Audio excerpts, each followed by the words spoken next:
สวัสดีครับท่านผู้ฟังที่เคารพทุกท่านคราวที่แล้วผมเล่าถึงเรื่องพญาภาพก็ถึงตอนที่เจ้าบุรีรัตน์นำกำลังเข้าไปยับญาติของพญาภาพหมู่ที่ลงชื่อเข้าร่วมกับพญาภาพรวมถึงตุเจ้านาลตะเจ้าอาวาสวัดฟ้ามุยถูกยับนำตัวเข้าเมืองเชียงใหม่ไปคราวที่แล้วผมเล่าถึงตอนนี้วันนี้ก็เป็นโอกาสอันดีที่ผมจะได้เล่าถึงพญาภาพให้ท่านฟังต่อไป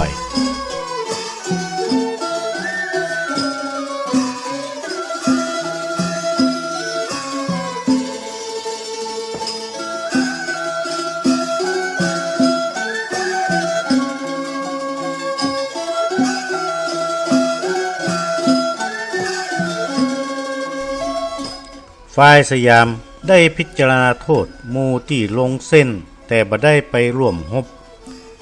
เขียนด้วยวาย30 แส้แล้วถูกภาคทันก่อนปล่อยตัวปิกบ้านไปส่วนญาติของพญาภาพญาติของ11 แกนนำก็ถูกนำไปเป็นทาสของหมู่สยามเจ้าใต้ที่อยู่ในเชียงใหม่แต่ก็เป็นทาสได้ประมาณ15 ปีเพราะเมื่อปีพ.ศ. 2448รัชกาลที่5ได้ประกาศเลิกทาสเขาตึงหมดก็เป็นอิสระปิกไปอยู่บ้านอย่างเก่าส่วนพระนาลตะถูกยับสิกออกมาแล้วก็เคี่ยน30 แส้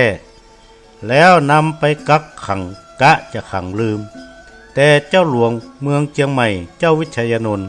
ขอบ่ฮื้อกักขังแต่ห้ามบวชก็เลยปิกนุ่งขาวไปอยู่ยังวัดฟ้ามุยต่อไป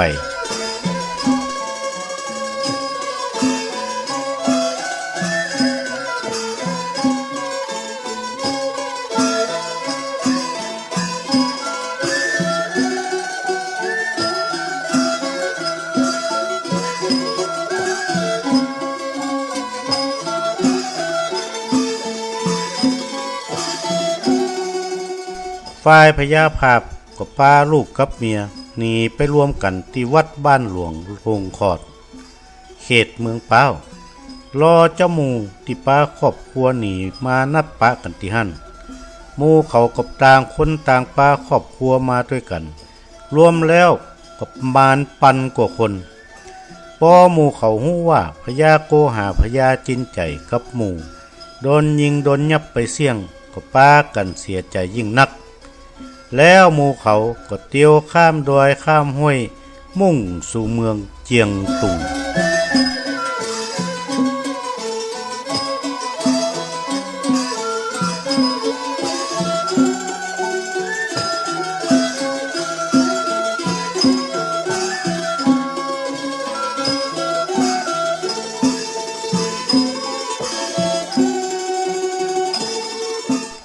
ทีนี้จะกล่าวถึงเรื่องราวของเมืองเจียงตุงกับเมืองเจียงใหม่เพื่อให้เข้าใจก่อนจะมาถึงสมัยที่พญาภาพหนีไปเปิ่งป่าพอสังเขปเจียงตุงกับเจียงใหม่เป็นบ้านปี่เมืองน้องคนเจียงใหม่กับคนเจียงตุงมีเชื้อสายเดียวกันภาษาเหมือนกันเขียนหนังสือเหมือนกันเป็นญาติพี่น้องกันมาตลอดพอถึงสมัยเจ้ากาวิละเอาเมืองเจียงใหม่ไปขึ้นอยู่กับหมู่สยามเจ้าใต้ทรงโซยให้หมู่สยามทุก3 ปีส่วนเมืองเจียงตุงก็ขอขึ้นกับหมู่ม่านทรงโซยให้หมู่ม่านทุก3 ปีเหมือนกันแต่เจียงตุงกับเจียงใหม่ก็กล้าขายเป็นบ้านพี่เมืองน้องไปมาหาสู่กันดังเดิม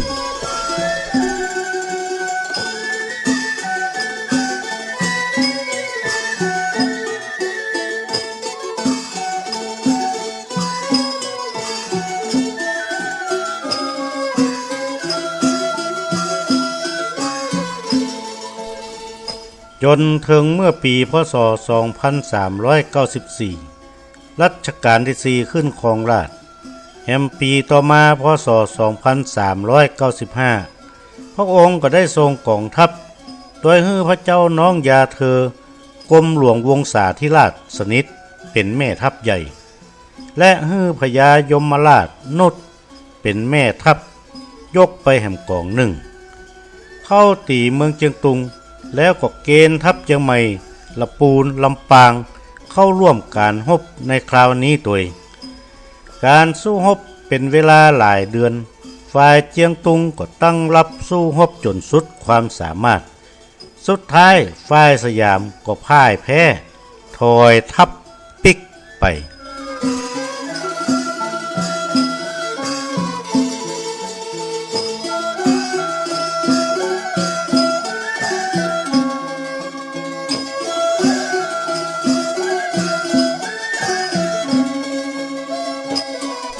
สาเหตุการพ่ายแพ้มีเหตุอยู่3ประการประการแรกหมู่ทหารทั้งเหนือคือลำปูนลำปางเชียงใหม่บ่อยากรบกับคนเมืองเหมือนกันจึงบ่จริงจังกับการสู้รบในครั้งนี้ประการที่2แม่ทัพฝ่ายเชียงใหม่มีการแตกแยกเคียงกันเข้าโจมตีถ้าเจ้าคนหนึ่งเข้ารบแหมคนก็จะพอว่าถ้าพอมันรอบัสามัคคีกันประการที่3สยามในขณะนั้นฝรั่งต่างชาติเริ่มลุกลานมาตังมาลายูตังเขมรตังเวียดนามต้องถอนทัพปิกไปอย่างกระทันหันเพื่อปกป้องพ้นจากภัยฝรั่งเมืองเจียงตุงก็เลยรอดพ้นจากสงครามในคราวนั้น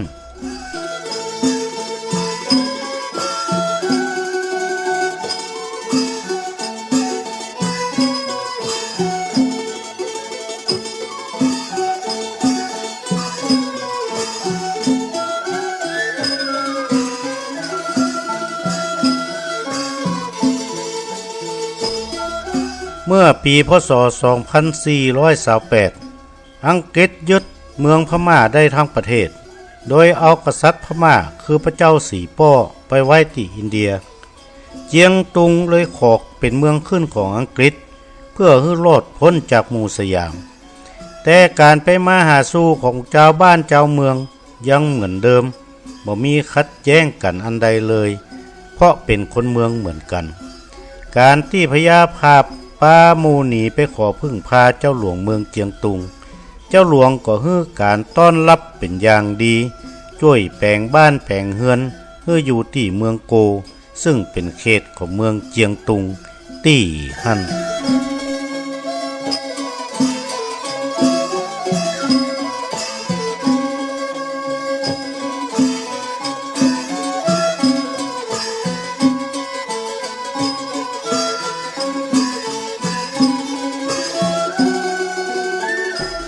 ศึกพญาภาพครั้งนี้อยู่ในสายตาของฝรั่งอังกฤษโดยเฉพาะมิสเตอร์อาร์เคิร์กงสุลอังกฤษประจำนครพิงเจียงใหม่เมื่อพญาภาพหนีไปเจียงตุงจึงส่งข่าวถึงข้าหลวงอังกฤษที่อยู่ยังเมืองม่านท่านผู้ฟังที่เคารพครับเรื่องของพญาภาพยังแหมหลายตอนอยู่ครับจะเป็นอย่างไรต่อไปผมคงจะได้เล่าต่อในคราวหน้าก่อนจากกันในวันนี้ผมขอฝากคำบักเก่าเอาไว้ว่าพุทธตีนปูเรือเมียมีจูเสียหูไก่แจ้เดยคมวันนี้ผมนานวาดขอวาดวางลงเต้าอี้เต้านี่แหละสวัสดีครับ